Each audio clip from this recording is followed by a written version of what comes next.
Hey guys, how's it going? I know it's been a while. It's been a battle trying to get over this illness that I've had. My voice has come back well enough now, I believe, to where we can actually start a first build. And you know, from a video I posted about a week ago, we're going to jump in and build a Generation 1 Hobbico Avistar 40. This airplane has some sentimental value to me because that is the first airplane I ever did years and years and years ago. And like I said in the other video, why we're building a Generation 1, you can't buy them anymore. Well, they're getting hard to find as well. When you do find one, they're not cheap. So this would be a great way to go. And I never did cover an ARF 100%, so I think we'll do that on this one. So let me reset the camera. We'll unbox the Avistar as it was packed years ago, and I'll explain why the box looks different now than what they do nowadays. And yeah, I know it's crazy, but there's actually some smarts behind it. But anyway, we'll reset the camera. We'll be right back. Okay, here we are. It's kind of the best I can do with the room I have down here, but we're going to unbox the Avistar right quick. Okay, Mike's working. So if you notice, the box is long and skinny and wide.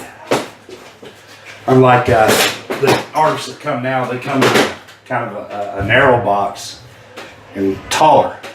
It's because they changed the way of packaging, and the reason they did that is because the way they pack the ARFs now versus then, they can save on packaging and real estate in the warehouse. You can see right here how it's laid out. We have the fuselage and the wing halves and the tail feathers underneath that.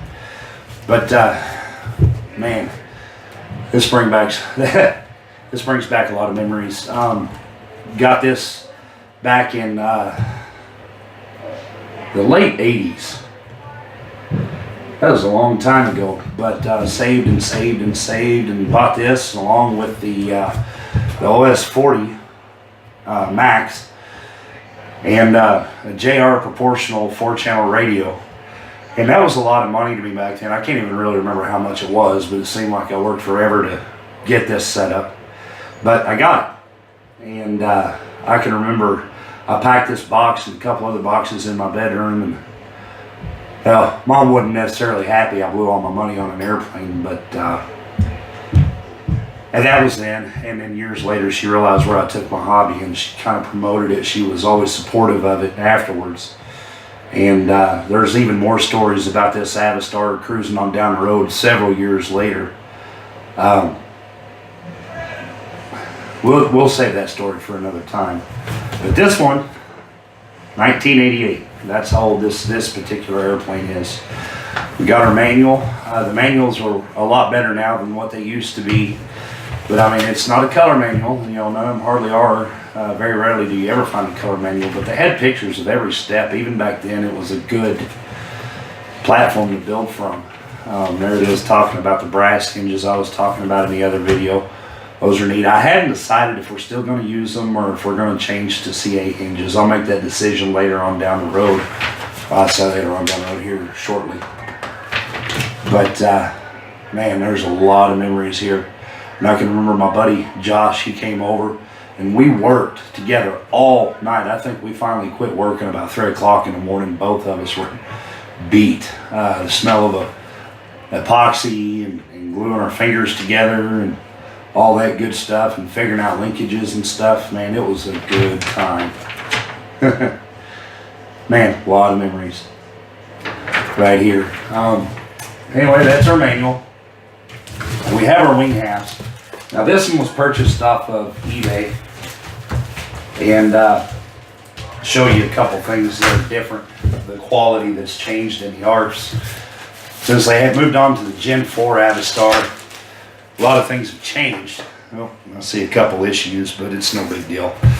This airplane's been around for a long time, and when you find one, not only they're not cheap, but to find one that's virtually new is next to impossible. But there's a little damage to the wingtip here that's cosmetic, and it's plastic. It's a plastic wingtip. They got away from that. And another thing as well, the covering on this is a printed covering. It's not layers of monocoat. It's not stickers. They took white and printed the colors onto this, okay? Because there's no lip or anything like that. Now the hinges are pre-installed, but they're not epoxied yet. So we still have to pull all that apart, grease the hinges, and epoxy everything. And when I say grease, we're going to use like Vaseline or chapstick or something like that. And the reason we do that is to keep the epoxy from getting in the hinge works itself and binding up the hinges and causing problems. So we'll pull that apart and do that later. And of course our strip aileron here, kind of want to check that out, make sure that's good. Okay, that does look excellent. Set that aside. We'll look at the other one.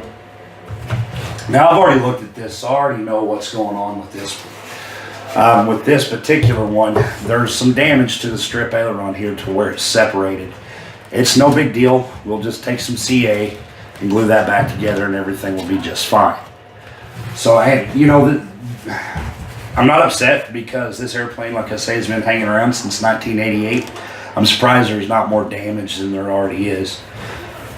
But for as long as it's set, that's a lot of winters and summers for this thing to set around, and it's not bad at all. So I mean, the covering is actually still in really good shape. The wingtip's not cracked or shattered or anything like that. Again, that's just molded plastic is all it is.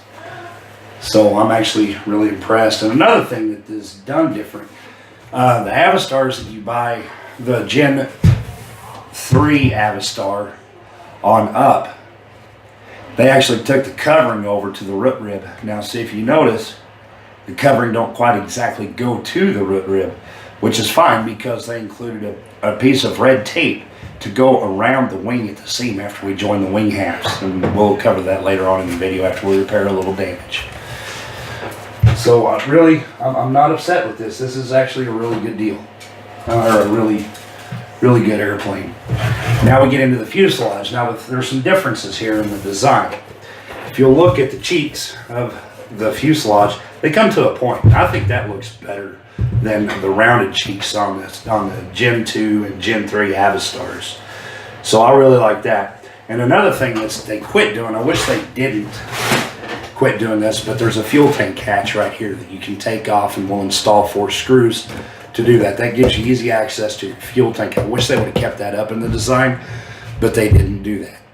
And if you'll notice, look right here, there is the motor mount. We're actually using wooden rails in the motor mount instead of the universal 40 size engine mount that's on the Gen 2, 3, and 4 Avistars. This was the first way they did this, so we're going to stick with that. Now, in my typical putting together of an ARF, I'm going to epoxy hull this. We're going to use 30-minute epoxy for a couple reasons. One, to fuel proof it, and number 2, to make it just a little bit stronger. Now when I do the epoxy work, I'm not going to do the top side of this motor mount because we have to set the motor in here and drill some holes, and everything has to sit nice and flush. If we put epoxy on top of that, that's going to create a layer to where our motor will probably not set level with the airplane. So we're going to keep the epoxy off of that. There is a layer of paint on there, enamel paint, which will be fine. But after we drill the holes, what we're going to do, we're going to put some CA in there to kind of seal that a little better. And of course, the inside of the fuselage, it's all in really good shape. I'm really happy with this. And one thing that they didn't do back then was cut your landing gear block out. Nowadays, when you buy an ARF, this is already cut out and sealed and everything. It's there, the holes are already drilled. They just cover it over. The model builder can do that themselves. So there's a little more work involved. And of course, like with the tail feathers, we'll have to cut all that out. That's no big thing. That's just the way it used to be. A lot of the people that didn't have time to build kits were happy to see this. It takes about, an experienced modeler, it takes about 16 to 18 hours to put one of these together, get it ready to fly at the field. So I'm really excited, man. Just seeing this scheme brings back a lot of old memories. And just like the wing, this is a printed covering too. It's not done with different layers like the Gen 3 Avistar is. It's all printed. So I mean, It's okay. I don't recall the fuel residue really taking the covering off, but I do know you want to try to keep your models clean as possible too. So I really couldn't tell you if the fuel residue will eat the printing away. To the best of my recollection, it didn't, but I always kept my models really clean too. After a day of flying, get the glass cleaner out, your shop towels or whatever, and clean everything out really good. Or you don't even have to use window cleaner. You can get some rubbing alcohol and dilute it with water and use that to clean. It works well. So that looks really good.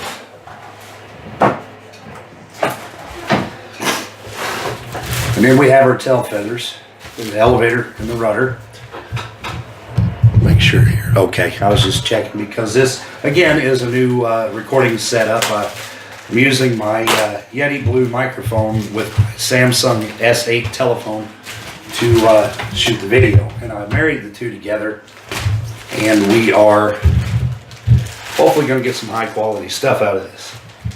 Okay, here we have the rudder, and this, I'm not surprised. This airplane's been sitting around for a long time. We got some covering issues here. It's wrinkled. I don't know.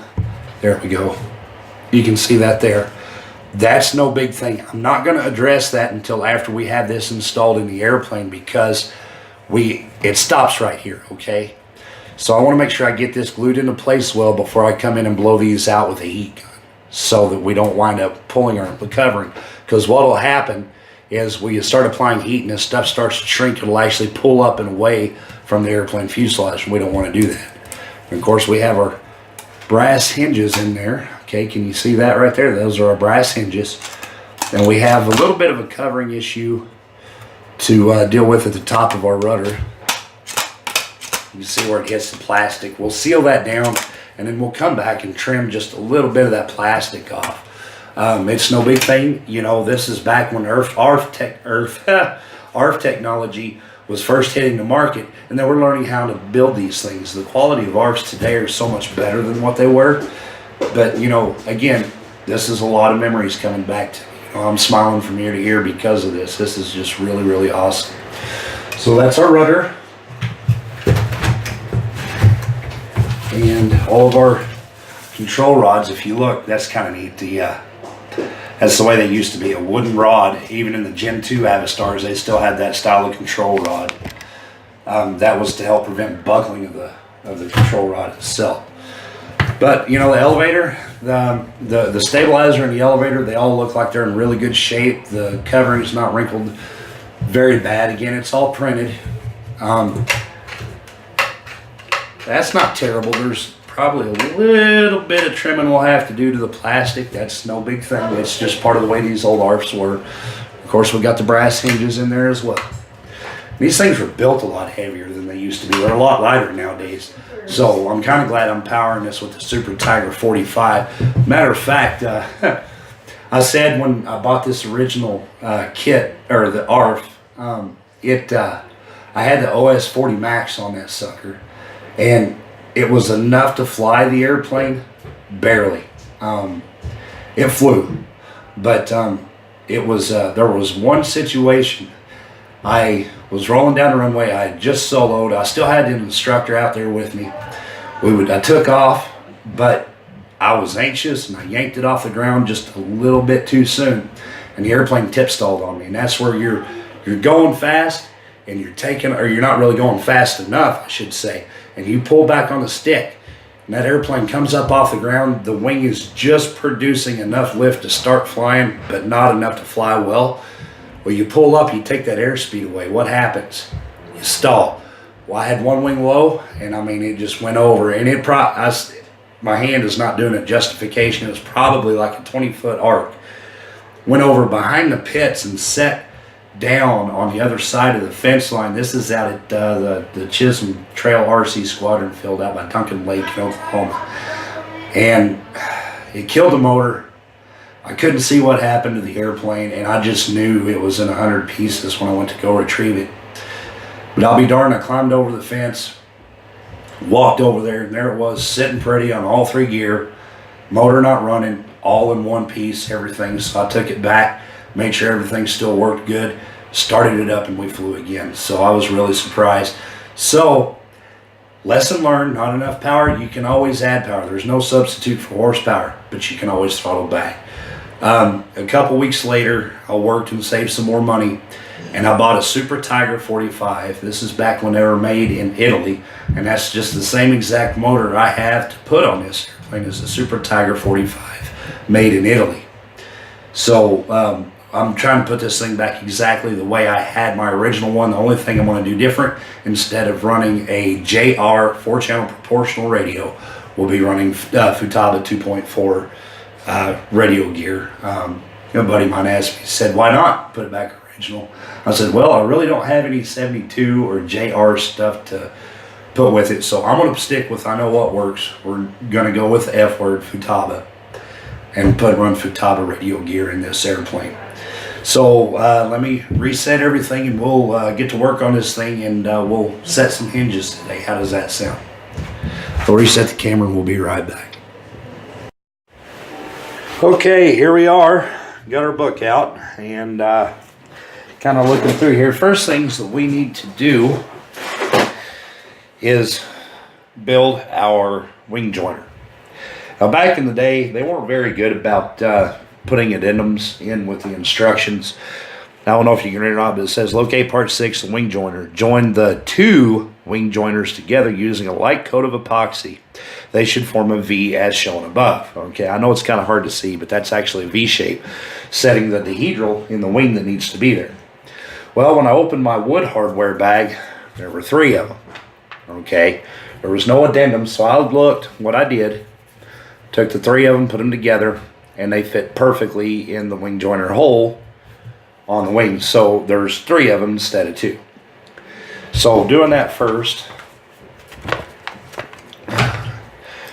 we're going to take a look at these, and they're pretty rough. Okay, I'm not going to lie. These were stamped out of some light ply, and they're pretty rough around the edges. So we got to sand all that really well first. And I want to thank my buddy at the 3M place over in South Dakota, same guy that sent me this kit. Also sent me some 3M products to use back when I started Big Sky Hobby Corner. And I'm starting to kind of run low here, so if our kind folks at 3M want to send us some more stuff here, it'd be greatly appreciated. Now all I'm doing, I'm just knocking the rough edges off of it. I'm not actually changing any sizes of anything. We're just smoothing it out. That way we have a little better fit when it comes time to join our wing halves, which won't be immediately, because after we do this, we got to build our servo tray. Now we'll see what kind of a time I'm going to have here when I don't know if you guys can see it. Not really. Okay, I'll fix that. I apologize. There we go. But that way we just have a better fit. We're not changing any kind of size or anything like that. Okay. But it's cold here in Montana. I hear you get that in the wintertime. And I have to check my epoxy out. Sometimes it gets kind of thick. We may have to get our heat gun and thin it out a little bit here. But we're going to epoxy all 3 of these, and what that's called is making a laminate. Okay, so there's our 3 wing joiner pieces. Man, that's funny. All these ARFs I've built here lately, they come together with all these little thin pieces of masking tape holding the control surfaces on. And when I'm building this stuff, I just peel it off and stick it to the table, and I should get out of that habit because it gets in the way, kind of. Okay, we have our 3 pieces. And just kind of quickly, after we get all the edges sanded, this medicine I'm taking makes me kind of chumpy, so just bear with me. Just want to make sure there's no weird shapes, no major deformities that'll cause an issue when we fit everything together. And that all actually looks really good, so I'm going to set that aside. And now we're going to mix our epoxy. I do want to get a heat gun hold of that, because it is a little thick. So bear with the noise a minute here while I thin this stuff out. Epoxy is temperature sensitive. When it gets cold, it gets thick. It'll actually turn to a solid state in certain temperatures, and it'll stay that way until you heat it up. As a matter of fact, I don't know if you'll be able to see it or not, but there's a solid chunk in there, which doesn't hurt anything. We just got to heat it up and thin it out. So bear with me.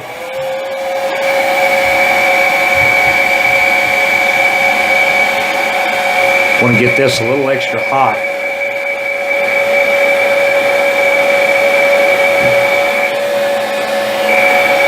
So that when I heat up the hardener, what I'm heating up now is the resin, but when I heat up the hardener, this don't turn back thick. I don't think it would anyway. That looks real good. Okay. It's nothing big to see. I'm just heating up the bottle, keeping the bottle rotating.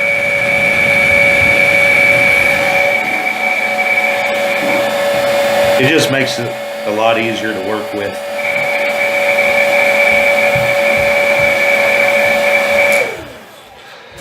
That should be sufficient. Okay, I'm gonna do like a 15 drop. I know it's a lot more than what we need. 5, 6, 7, 8, 9, 10, 11, 12, 13, 14, 15. But when you mix a very tiny batch of epoxy, it don't always work out. The bigger batch, the better it works. So there will be some waste, but I always use it as a cure sample. That way I can say, okay, my epoxy is cured, because whatever's going on inside the cup and brush is also what's going on with your parts you join together. 2, 3, 4, 7, 8, 9, 10, 11, 12, 13, 14, 15. All right. Now another thing I want to get are some clamps. These things are handy. They're cheap. You can buy a whole bag of them at Walmart for like $3 or $4. So I'm going to use 3 of those. And that's to clamp everything together and to ensure that we got everything together as tight as possible. Because if we give her a good loose fit, you know what's going to happen? It's not going to go in the hole on the wing, and we'll have to sand it. And we don't want to do that. We want to get this thing together and fly. Right? So we get our epoxy mixed up really good here. And then I'll get my first piece. And excuse the herd of elephants upstairs. The whole family's up there doing their thing. Ryan's got a birthday coming up, and the wife is making his birthday invitations for next weekend. It's actually 3 days till his birthday. He'll be the Big 10. And then Tyler's playing the ukulele, and Nikki, of course, is making a how-to video on how to make butterless sugar cookies. They're actually not that bad. She brought one down here for me to try. They're pretty tasty. The smell of this old epoxy, you know that takes me back. Every time I smell this, it takes me back to when me and Josh were trying to build this very airplane overnight in my bedroom when I was a kid. And Josh, if you're watching this video, feel free to chime in with any comments. Okay, now see what I'm doing? I'm putting that epoxy just right down the middle. I'm not spreading it all the way across, and the reason why, when I join this other side and I put the clamps on there, it's going to go everywhere. I promise you that much. So now what I'm going to do, I'm going to take some more epoxy. And I don't care what they say. When you sandwich 2 pieces together, put glue on both sides. So we'll just do that. And then since this is going to be the middle piece, I'm going to put glue on both sides. Okay. Just right through there. I'm just going to set it. I'm not really too worried about where the positioning is just yet, because we're going to straighten that up right after we get the clamps on it. Okay.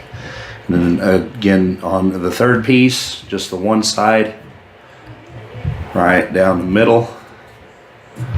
Okay, we'll set that aside as our cure sample.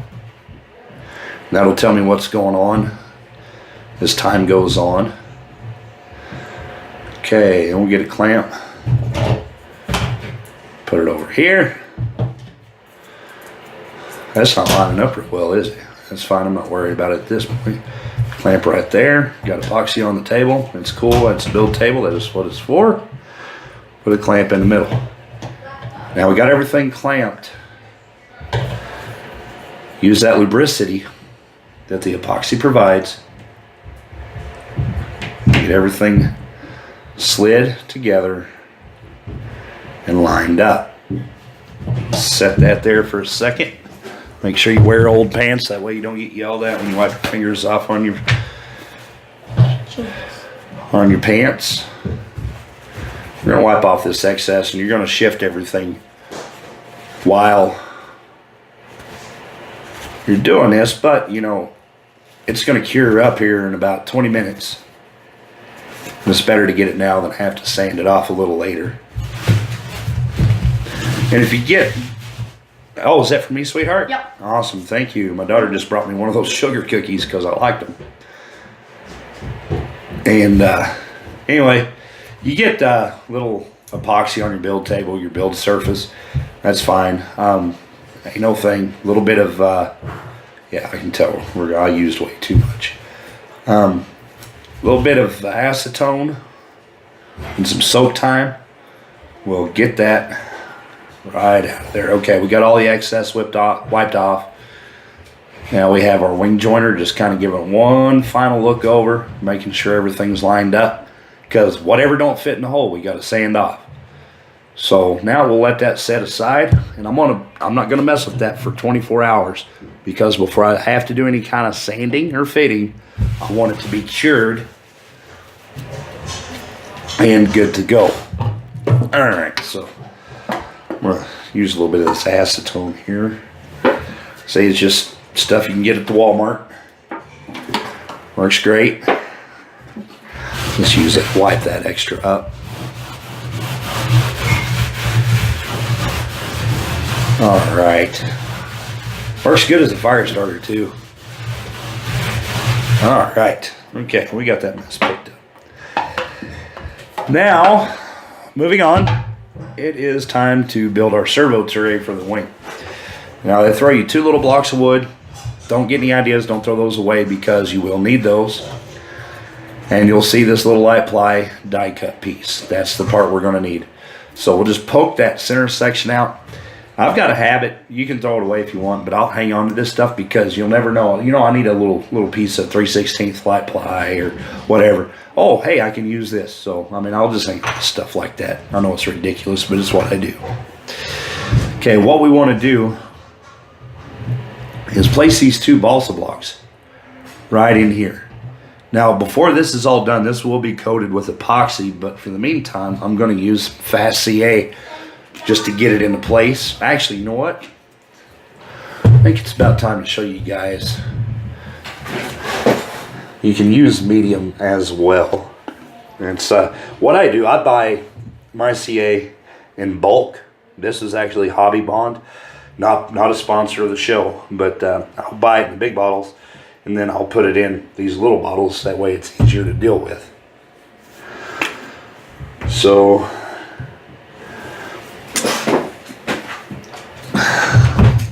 this is a fresh bottle this year. And clip the top off of that there. All right. Now the medium viscosity, that just works just fine. What that does, that buys you a couple extra seconds before it actually grabs a hold. And it's a little thicker.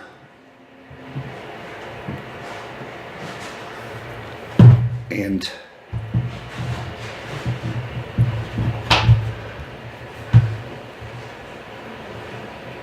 gives you just a little bit more time to work. Push that down and hold it. See how I slid that around? You would never be able to do that with medium. Or I mean, Fast CA. You'd never be able to do that with fast. Medium, it buys you a couple more seconds, has a little bit of lubricity like the epoxy does, and then you can get everything into position. Now you still have to work kind of fast because it will grab hold. So I'm going to do the same, just put a stripe down the middle,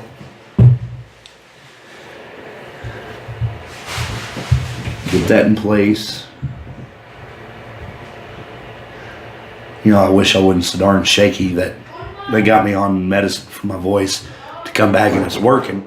And I'm very thankful for that. But man, it makes me shaky and it's hard to hold a steady hand to do this. Now, I know you're wondering, I just covered up a hole with that balsa block. You're right, I did. We have to do a little bit of work. Looky there. It's nothing. We'll just come in there after this CA dries up and we'll carve that out is what we're going to do. And after we would join our wing half, we're going to carve a V right in here as well to match the dihedral in the wing. And then we'll use this medium CA to glue this to the wing, and then we'll paint epoxy over everything before we mount our servo. Because of the fact it is a servo mount, I do like to put epoxy on there, and just to buy a little extra strength, because you don't want nothing shaking loose or coming loose while you're flying. That would make for a bad day. So what I'm going to do now, I'm going to let this dry, and then when we come back, we'll lubricate our hinges, and I'm going to show you, to save a little bit of time, I'll show you how to hinge on the elevator and the rudder, and then I'll do the rest off camera because it's the same process, and save a little bit of time on video. Meanwhile, my daughter brought me this awesome butterless sugar cookie. I'm going to enjoy that while this stuff dries and I get set up for the next shot. Okay, here we are with the rudder, the vertical stabilizer in the rudder, I should say. I'm going to show you with this because of my amount of room I have here. Looky there. We're going to use this as the example.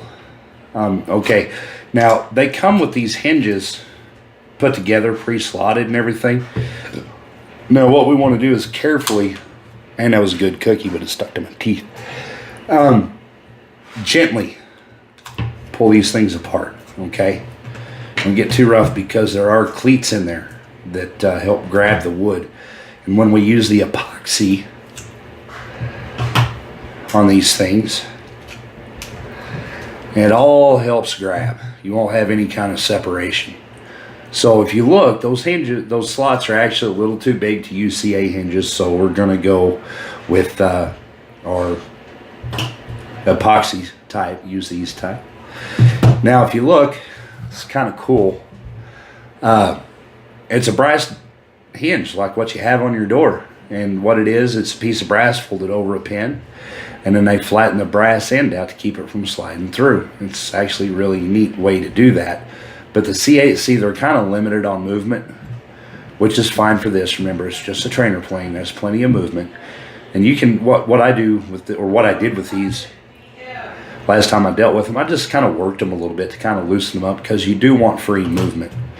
The reason they moved away from these was not only the limited movement, but the weight. The weight between this and a CA hinge is quite significant. I couldn't tell you what the grams or ounces or whatever, but you can hold this hinge and a CA hinge, and the CA hinge is almost virtually weightless compared to this thing. So to save weight, that's what they did. They got away from these old brass hinges. So what we're going to do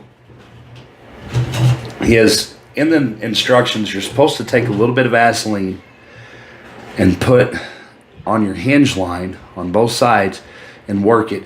That serves two purposes. Number one, that lubricates the hinge point, and also when we go to epoxy this, we're going to put a little bit of epoxy on here and here, and we're going to slide everything back in. When all that mushes together, that Vaseline acts as a protective barrier to keep that epoxy from getting down inside the hinge and curing and then locking up our control surface. So it is necessary to do that. I looked around, and we don't have any kind of like raw Vaseline like you buy in the square tub. All we had was this my wife uses on her hands, so it's the same stuff. It's just white instead of clear, and that's what we're going to use. Now you can have a toothpick or something to do that with. Brush is a little too much. I've got some toothpicks here.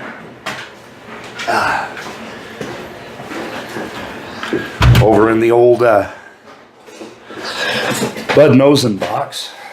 got a 102-inch bud nosing P51 Mustang over there I'm going to build. It's probably going to take a couple, 3 years to do so, because a bud nosing kit is insane.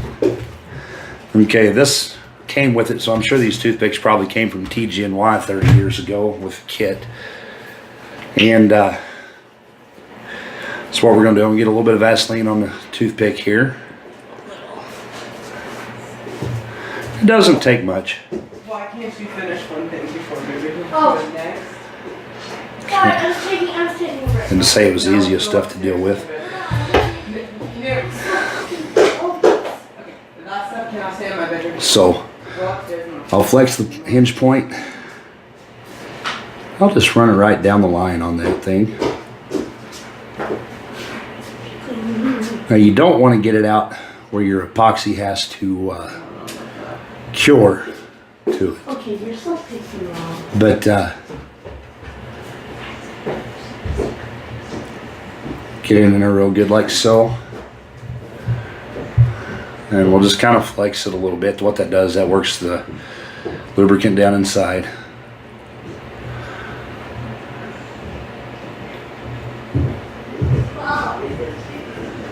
And just work it back and forth. This medicine is really messing with my steady hand ability.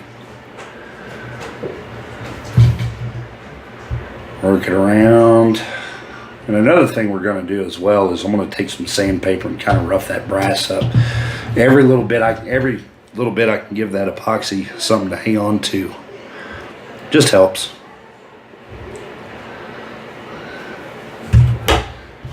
So do the same to this one.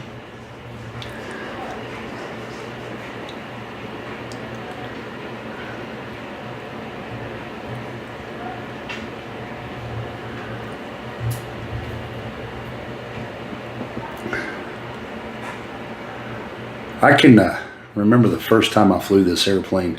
It wasn't even at the airfield. I know what a rebel I am, right? We had a sports complex down the road about 1.5 miles. And one of the guys from the club agreed to meet me out there because he didn't have a way to haul an airplane for me. And I didn't have a way to haul one 15 miles to the field. So we got on our bicycles and rode out to the field, or out to the baseball fields. I'm just wiping that extra off of there is all I'm doing. Notice I'm going straight down instead of out. I'm keeping that off of the actual grab points. And we flew at the baseball fields. That was fun. All right, I'm just gonna get my sand pad here. And it don't have to be aggressive. You know, you just want to score it up a little bit. You know, it's kind of like when you go to paint a car or something, you sand it a little bit, give that paint something to stick to. Well, we're kind of doing the same thing. Because every little groove, micro groove, everything helps.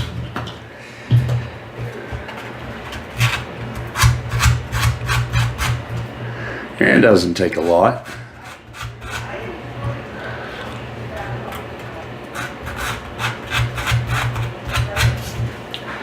And just like that, we're ready to hinge. Now,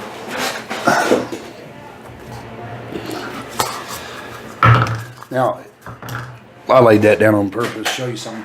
You can go to the hobby shop, and I suggest you do go to the hobby shop. But, you know, save money everywhere you can. Next time you go to Sam's Club or the Costco, they have these bathroom cups. I paid like $3 for 500 of these. And when you do a lot of I'm sorry, epoxy work, it's kind of really the way to go. But if you're just going to build one, you know, support your hobby shop, man, and get a package there. And it's still not bad.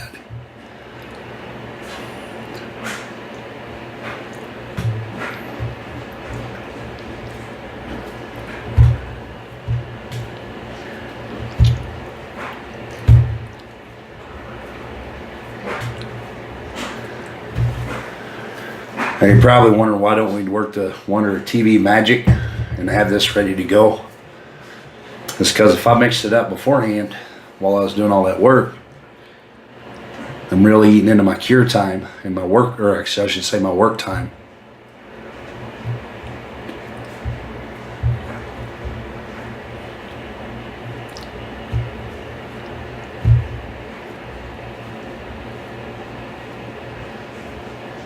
You probably notice the minimum amount I mix up is 15 drops.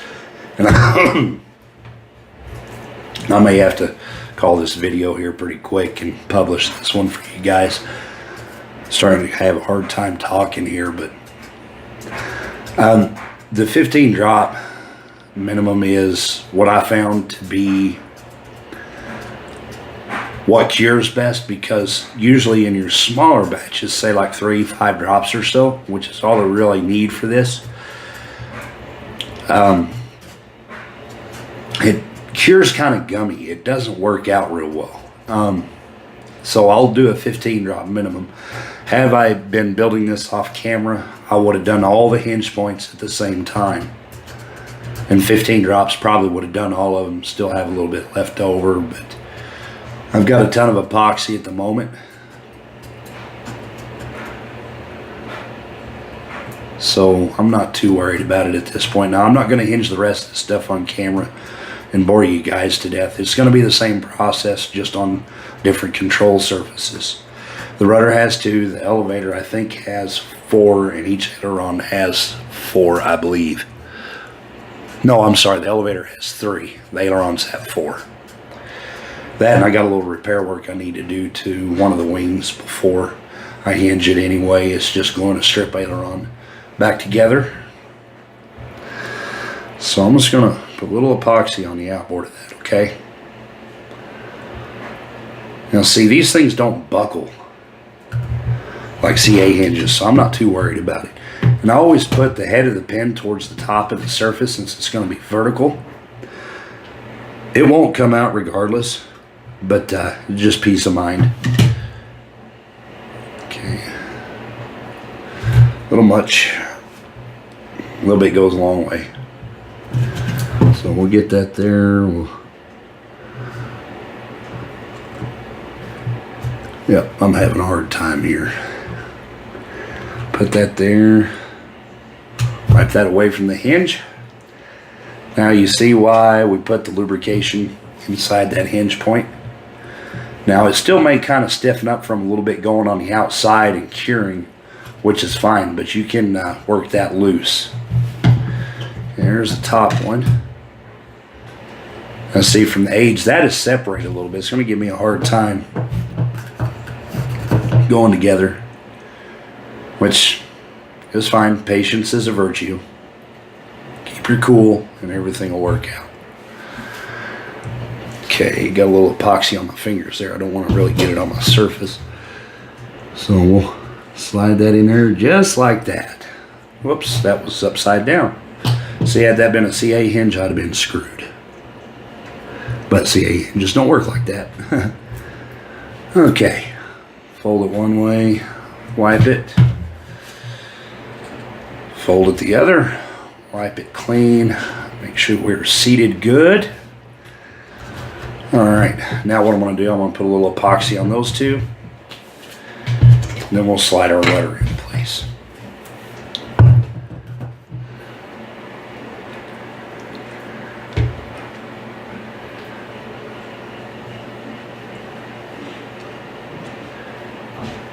Now you're probably thinking, all right, I'm not sure if I can't really remember if I covered this or not in the previous video. What kind of epoxy, because there's like 5 minute, 15 minute, 30 minute, different times. Okay, and we just slide that on there. See how much easier that went than a CA hinge. Man, they had things figured out back in the day, but they had to build things lighter. And I understand. And what I'll do is I'll come back periodically and give that a little bit of a wiggle. Now we came back and put that back together. Our clearance issue is solved, so I don't have to do any kind of trimming. See how free that is? That's awesome. But back to what I was saying about what kind of a epoxy should I use. Man, just buy a 30 minute. If you want to get some epoxy for field repairs, something quick where it's non-structural, get 5 minutes. That's fine. But for building purposes, I always use 30-minute, whether it's a hinge point, joining wing halves, or even just coating. Theoretically, a 5-minute non-structural, 30-minute for structural. Actually, 30-minute would be used for like coating a sheeting, finishing epoxy, because it actually dries smoother. And the reason it dries smoother is because it has more time to plane out or level out across the surface, less sanding. 30-minute epoxy is also good because that buys 30 minutes before it activates, so it'll go into the wood a lot better, into your surfaces. So I just, as a rule of thumb, I just always buy 30-minute epoxy. And if you want to keep some 5-minute epoxy in the old field box, there's not a problem with that. Just remember, don't use it for anything too structural. Now, back when I built this airplane, I used 5-minute epoxy. I didn't know any better. As time went on and I learned building skills, it was advised to go to 30-minute and completely understood. I've never had a wing joint failure, knock on wood, but 30-minute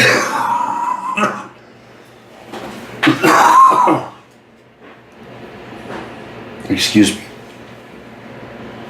30-minute just buys that peace of mind for me to get everything put together and glued together well. Well, I'm going to sign off here. I'm going to sign off on this first episode. For why so short, some people were saying, well, your episodes are almost 2 hours long. That's a little long. So trying to satisfy everybody. I'm going to call this one a good one. And what we'll do, off camera, I'll get the rest of this stuff hinged, get the wing repair done, and we'll pick up at that point and continue with our build. Hey guys, thanks for joining me in season 3 of Big Sky Hobby Corner. It's hard to believe I've been doing this for 3 seasons now, and I've enjoyed every minute of it. Remember, keep those positive comments coming. If you like this video, hit like and subscribe down below. And again, in memory of Crash Hancock, build something, fly something, and enjoy this wonderful hobby we call RC. Thanks for watching, guys.